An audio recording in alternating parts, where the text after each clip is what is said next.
everyone, welcome to the Ubisoft Forward post show. My name is Yusuf McGee, and this is Assassin's Creed Valhalla. We're going to take a deep dive into about 30 minutes of gameplay, and we're joined by a very special guest here. Hey everyone, this is Philippe Bergeron, otherwise known as Fizz. I am the quest director on Assassin's Creed Valhalla. So Fizz, we're setting up here for what looks like an epic encounter. Tell us exactly what's going on here. Yeah, so here we're midway through the quest that we're showing for UB Forward. Here we're looking at the assault of Berg Castle. So these are big moments that usually sort of culminate at the end of the story. And so here Eivor, our Viking raider, is taking a group of raiders and Fyrds into Berg Castle to go and take down Rued and his clan. So who exactly is Rued, and why does Eivor sort of want to pick a fight with him? Basically, Rued comes into play about halfway through this story arc, where at the beginning of the arc, this is something that happens before, Rued basically caused a lot of turmoil within the territory, and Oswald, who's the sort of elderman to inherit this territory, needs your help to take him down. Oswald having just been defeated in a previous quest, and so here this is revenge, but also accomplishing your ultimate goal. So Fizz, as you're talking, we're seeing some of the combat of Valhalla. Can you tell us a little bit about the changes to combat this time around? We wanted to basically add a lot of new mechanics to it. So we added like some dual wielding for the player, like a stun system in there.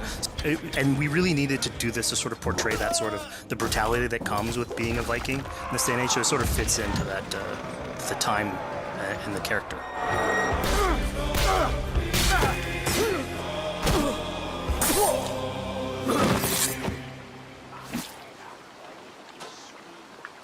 Oswald. He lives. Oswald lives! Eivor, is that you? Shut your ass, twig spine. Here, Eivor has taken her entire army through the assault, and finally it's revealed that our Elderman, our ally, Oswald, is still alive, and Rued has him captive. So this is what it comes to, Wolfkist? Two Danes fighting over a filthy Saxon whoreson? If this swine is your prize, come and get him!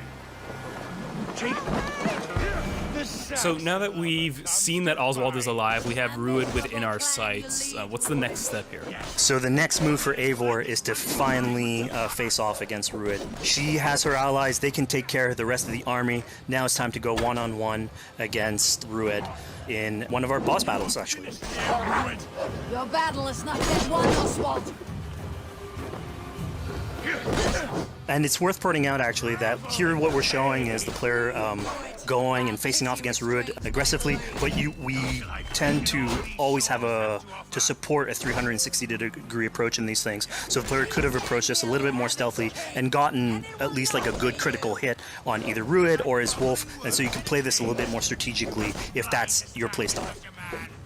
So we're not only fighting Rued here, but also his pet wolf, right? One of my preferred strategies is to eliminate the wolf first, just focus fire on him. It takes at least one opponent out of the combat. Now Rued will have extra abilities that come into play if you do eliminate his wolf, but I think having one opponent less in the battlefield makes for a good strategy in the whole.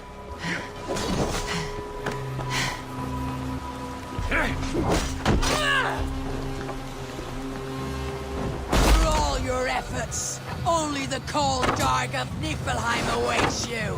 Valhalla is my destiny. That fate will not be met today. Why doesn't they should be roomed, Wolf-kissed? Made thralls, not treated as equals. We are better than this. Than all of them. Do not drag me down to the sewage you wallow in. We just a Dane fight tooth and nail for a Saxon. You'd throw in with these wastrels? These Argiv swine? Eivor, no! He should be tried before God, a lawful assembly. Alright, so we've defeated Rued, we freed Oswald. What comes next? Oswald, in this case, prefers for Rued to be kept alive, and so you basically have to choose, are you going to go against his wishes or stay true to your nature? So we have this choice to make, but before we get into that, I want to rewind a little bit because we just did this big, grand assault, but Eivor couldn't have done it alone. She clearly had to recruit some folks along the way, get some troops, get some allies. So let's actually rewind and see how we went about first gathering those troops.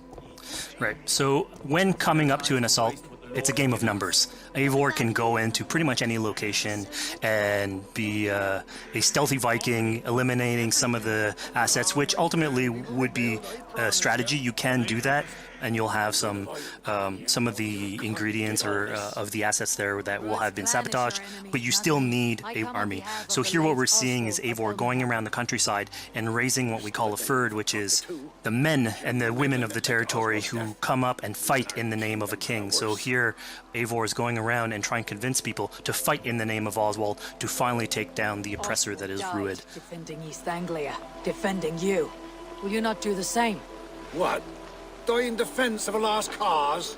Yeah, so she's really using like the image and like the leadership that Oswald had, what he meant to the people in his name. She's going to recruit these people. Pretty words, Dane. But the men of Theovard have their own battles to fight. So we're told by this Reeve that there are troops, there are allies that he could add to our cause, but first we sort of need to do him a favor, is that right?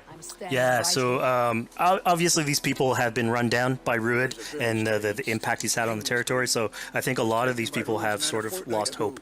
And so you need to show them that there is hope. And so here Eivor is basically helping them take back one of their prized locations by taking a couple men and raiding a nearby township, basically taking it back for the people and showing that there's a reason to continue fighting and then get them on your side.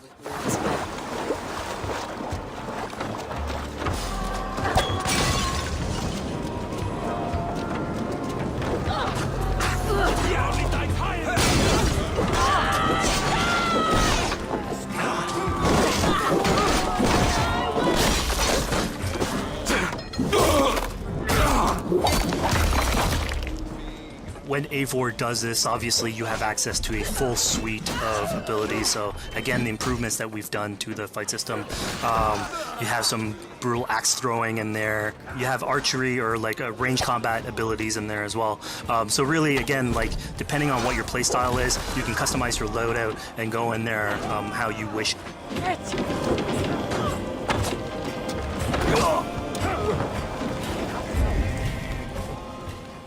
Fizz, we just saw this giant pulse go out. What exactly was that? So that is what we call the Odin sight. The Odin sight is basically our interpretation of the eagle vision from previous games, and we thought it was good to sort of bring that back. It's basically Eivor's intuition. It's how she perceives the world.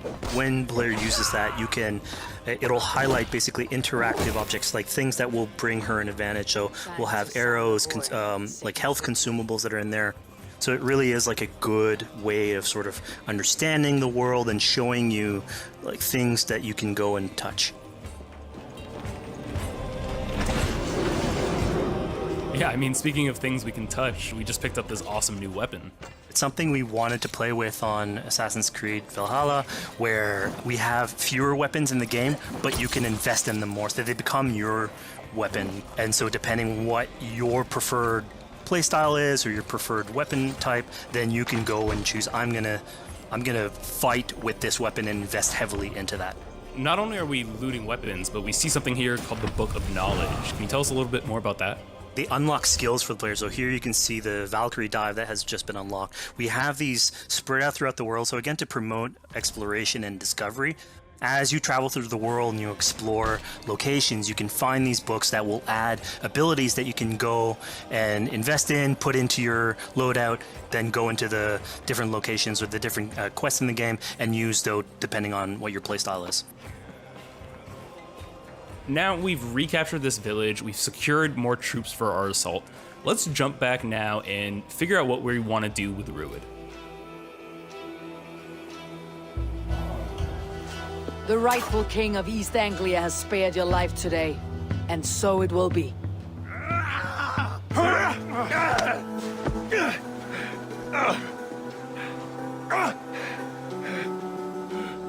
Compassion is a virtue suited for anyone, Eivor, including you. Thank you. Eivor decided to let him live. Ruud is really angry about that. Being a Norse Viking, being put to the death in battle is your road to Valhalla. So he was basically denied access to Valhalla in this situation. Obviously, all of these decisions come into play later on in the game, so we have very difficult decisions for the player to make. We didn't want to have easy decisions. Yeah, you know, when I was playing, I decided to listen to Oswald and spare Ruud's life, but what exactly is the relationship like between Eivor and Oswald? So the relationship between Eivor and Oswald is an alliance. It's basically Eivor is surrounded by territories that initially getting into England are hostile towards her, and obviously if you want to set up a new settlement, you want to make sure that your neighbor is friendly. So here in East Anglia, Oswald is the man for the job, where putting him into a position of power would help her sort of secure her territory. So earlier on to the territory, Eivor comes in here, meets Oswald. The problems he had with Ruud are sort of put to light, and going through the arc, you basically help him deal with Ruud and aligning basically Danes with Saxons in one territory. So, Fizz, we've completed the assault. We've gotten our hands dirty with some combat, taken down Ruud. We have this big open region of East Anglia, so before we head off to Oswald's wedding, what do you say we head out, have some fun, and see what we can get into in the open world? That sounds great. So we see a cat here with a speech bubble above it, and you best believe if you let me talk to a cat, I'm gonna talk to a cat. Yeah, these are some of our some of my favorite moments actually in the game, where we put out a whole bunch of events throughout the territory. And it sort of rewards, again, exploration, going around. It's a chance for us also to sort of showcase a different side of Eivor. A lot of the quests sort of deal more with like politics and warfare, and this shows a slightly more human nature to her. So it permits us to explore that character a little bit more. And so here, basically, like you're trying to help a kid with his cat, and ultimately get that cat to sort of join your crew as a cat raider. You just said cat raider way too casually. You're telling me I could have a cat Viking raider on my longship? That's exactly what I'm telling you. Oh my god, yes, I love it. Perfect. So yeah, as you're riding around the rivers of England, you would see a cat basically walking around your longship, keeping your Viking raiders company. You know, speaking of the Viking longship, we're seeing some of that gameplay here now. Can you talk a little bit about how that works and functions in Valhalla? Yeah, so starting out on this project, I think the Viking longship is one of the biggest images that we all have when we think about Vikings in our game. And so Vikings had this awesome design for a longship that had a very shallow hull, so it permitted them to go very far inland very quickly, and you could basically disembark Viking raiders like on pretty much any shore. We added that into the game, where you can basically sail up to any location and then just decide to disembark with your guys and raid a location, loot all its treasure, get back in the ship, and then continue sailing down the river to your next opportunity. So I know past Assassin's Creed games allowed for songs and things like that to be sung on ships. Will Valhalla have a similar version of that? Yeah, so this is something we actually wanted the crew of your ship to become like your home away from home. So we added stories and songs into the ship. So basically, as the player is going around, you could decide to have your skald sort of sing a song for you as you row down the river. But you can also decide, depending on who the raiders are in your ship, to hear more about their life. So you can actually queue up stories, and they'll give you a little bit more background on who they are. So you get to know your sort of fighters as you're traveling around the world, which is a cool moment. So here we're seeing a bit of a different view. What exactly are we looking at? We had this on previous Assassins, where you would like ride on your horse, and you could pull out, have the horse sort of follow the track. We have a similar thing for the ship, where you can put up your sails. It's cruise control for the ship, so you can pull back, take in the scenery, listen to some songs or some stories, and just take it all in.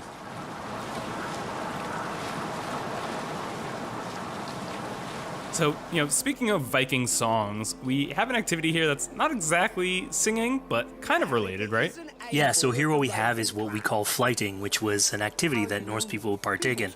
They would like to have a battle of wits and sort of poetry where insults would be thrown back and forth between each other. The idea was to try and have a good insult, but also to have a good rhythm and a good rhyme in there. So it's basically a precursor to rap battles. Here's the silver. Now begin. To all those whom I speak, they say Eivor's a clod. Then you're speaking to fools and their knowledge is flawed. Well, How exactly do you go about being successful in one of these? The trick behind a good flight was to choose the right insult, identifying the right cadence, and then trying to find what rhymed the best. I'm known for my might. interesting. Interesting. Silent whispers all claim that you're terribly dense.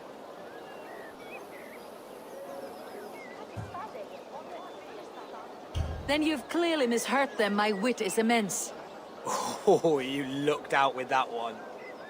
Well, what a surprise. Eivor of the Raven Clan is a true talent. I'm shocked. Don't believe everything you hear, unless it touches on my flighting. Then heed every word. Take the coin. So now that we've proven our sharp tongue and wit, I think it's time for a bit more relaxing activity. So we're fishing here. Yeah, that's it. So we gave Eivor a fishing line, so you can actually throw out a line and go catch some fish. This is used basically to play into our new health loop, where the player will lose health in the world, and it doesn't automatically regenerate like we would have in the past. So you actually have to go out and get some supplies. So you'll find mushrooms and some food that you can gather. But here, like you can also catch some fish and consume that to regain some health. We also will sometimes have it in certain quests. So it's a good way to sort of chill out on the side of the water and just, again, take it all in.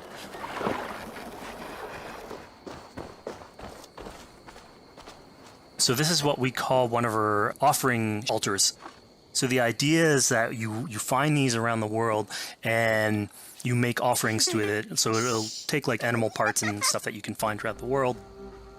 Here what you're seeing though is sort of like a fancy version of it, where as you do your offering you get interrupted by some kids that basically come and steal your stuff. So it's just a way for us to sort of showcase that like the systems and the activities in the world can sort of play in with some quests and some little events. So it's our way to sort of dress up these moments and make it all fit inside the whole experience. Yeah, this seemed like a really sort of unexpected turn for what I thought was going to be kind of a simple interaction. Yeah, and it's really what we were trying to do with these events is to give another dimension to Eivor, other than just, you know, the pure rar Viking or the politician. Because you can imagine at some point that will grow old if you're always telling that version of the character. So it lets us really go into the depth of who is Eivor, what motivates her, how she can interact with the world outside of warfare and politics. Your stealth needs work. We were close. And it also showcases like a different facet of the world at the same time. It's not only Eivor. So it just widens the breadth of the stories that we can tell. So who exactly are these two children? These are kids of East Anglia. They are going through tough times with whatever Rued's been doing to the territory. And so they're just here trying to survive and basically exploit the people that are there to make offerings. It was kind of nice to see that Eivor wasn't really necessarily upset at them for stealing, and, you know, after you talk to them, you have the choice of helping them. You can, you know, give them food, give them some money, or, you know, maybe just say, hey, good luck, on your way. Yeah, and then this is something we also wanted to do a lot. Like, so here we're doing an event, we do it in quests as well, but we want to give a lot of this agency into players' hands so that they can sort of shape Eivor a little bit. Who she is, so it represents them a little bit more, and they can roleplay that a little bit better. And again, it just gives her like a little bit more humanity in these moments. What large walkers should do. Provide for small walkers.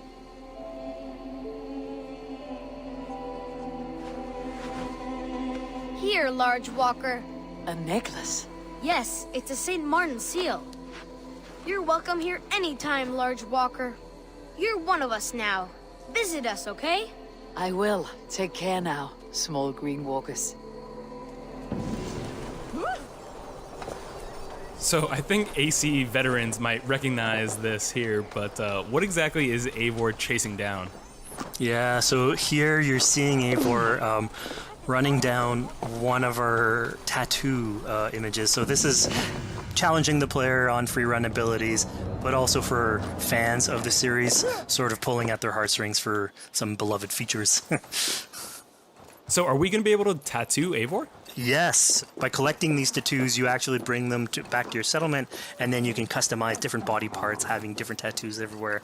So again, another form of expression, and it's sort of to represent that Viking culture. Fizz, one of my favorite things when I was just out there exploring East Anglia was coming upon a house or a building and realizing that there was a chest inside, but that there was no easy way in. And in this case, I saw all the doors were barred, but I knew that because there was a chest in there, there must have been some way to get inside. So I went around the back and, found a way in.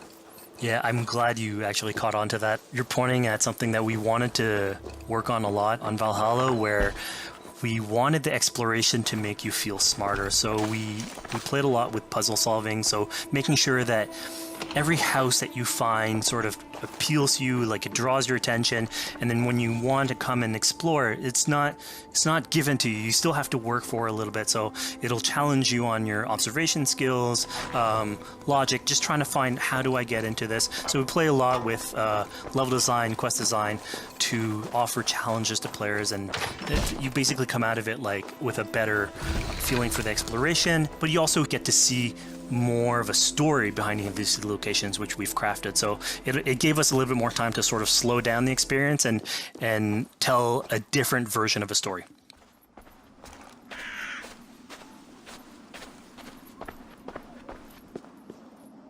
A poor victim of someone's fury. Yeah, I mean, speaking about exploration and just finding things out in the world, I was just wandering and came across this clearing and found this kind of morbid altar. Yeah, so this is one of our bigger events that we have scattered in the world. So as Eivor explores, she can find altars like this, and by interacting with them, here it's a trap that's been set by this character named Regan. Now, there's a bigger story behind all this. There's multiple steps to it later on. So this is one of the moments. It permits us to go into a slightly more mystical realm and play with a boss fight that has more magical abilities, if we will. And basically have this awesome boss fight in the middle of the swamps. And so here the abilities that you see Reagan using are a little bit on the mystical side of things. What's happening is Eivor at the beginning in that trap is poisoned, and so she starts sort of hallucinating, seeing the world in a sort of different light and filter. And so that's sort of what lets us go into the realm of the weird. My rage, spirit of my father's rage, fill me!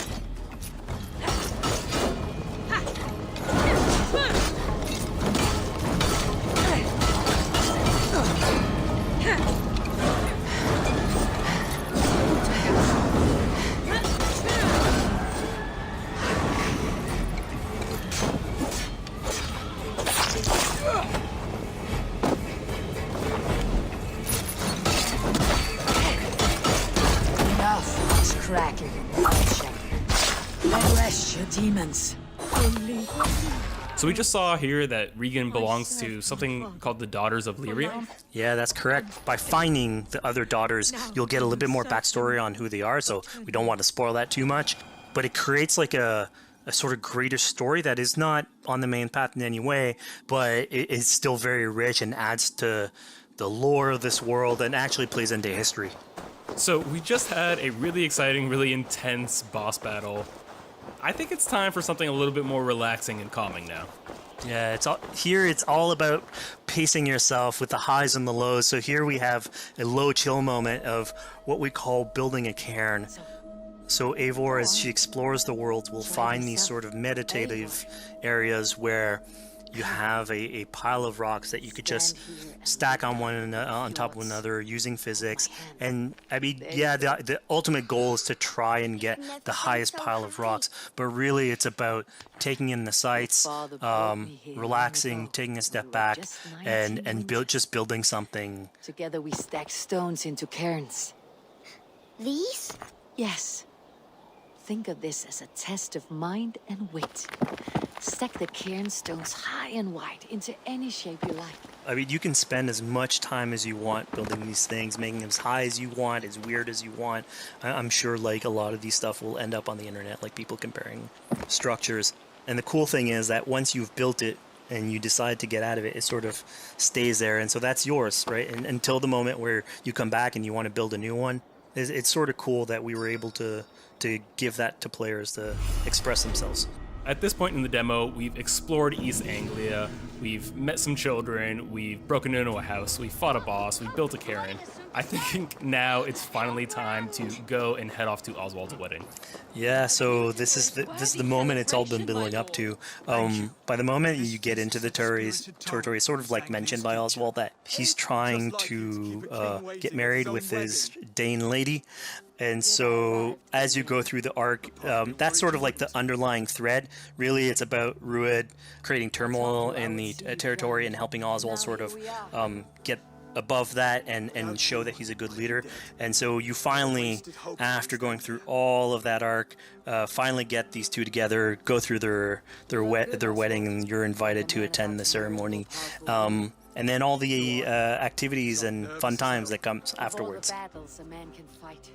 Yeah, as much as we've seen the brutal side of England, it's nice to see, the joyous side of it as well. Yeah, and it's something we really wanted to play on in Valhalla, where being a Viking is not only about being a raider or a warrior. I mean, there's revelry, there's feasting, there's partying that goes, and like if someone knows how to party, it's a Viking. And so here, this is one of our opportunities to sort of show what a sort of Viking gathering is. And what's cool here is it's a good alliance of Norse culture with Saxon culture, sort of smashing those two things together and building bridges. Yeah, I mean, what's a wedding without some drunk archery, right? Yeah, so like, anything can happen in a Viking event, right? Eivor, yeah, here, just get drunk, shoot some arrows. Barely a challenge. Steady all, and ready yourself for the wedding race. The king and his bride against all! My king!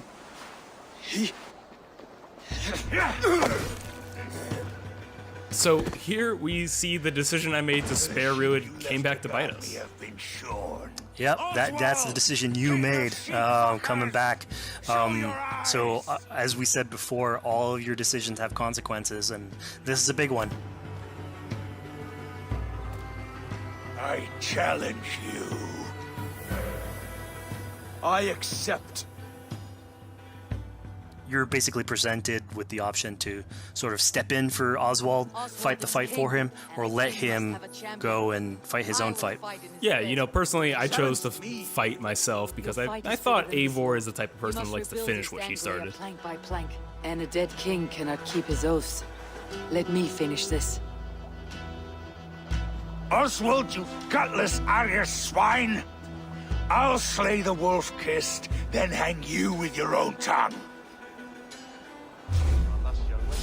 How does this encounter with Rued differ from our previous fight with him? So at this point, you've eliminated his wolf, so it's just him. And so he's angry at this point, and so he will start using his big gun abilities like fairly earlier on in the fight. So it's way more vicious, way faster. There's less strategy. He goes literally swords blazing at you. And so this is a fight to the death.